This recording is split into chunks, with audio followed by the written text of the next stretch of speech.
Hey everyone, and welcome back to the channel. Today we're tackling a big question in the world of enterprise tech. Is AI-powered data governance worth the hype? To find out, we're taking a deep dive into Collibra. We'll look at what their platform promises, walk through its key features, and honestly weigh the benefits against the potential drawbacks. So if you're responsible for data, analytics, or AI in your organization, based solely on the information from their website, Collibra positions itself as the data and AI leader for you, specializing in unified governance. A major part of their claim is industry recognition. They highlight being named a leader in the 2025 Gartner Magic Quadrant for data and receiving strong scores in the BARC 2025 report for data intelligence platforms. Their core offering is the Collibra platform, designed to help organizations equate what they call data confidence. The platform focuses on several key areas.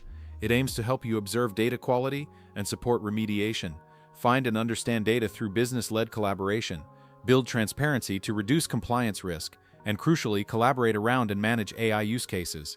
For AI specifically, they promote tools to catalog, assess, and monitor any AI use case with the goal of improving model performance and reducing data risk when searching for, don't for.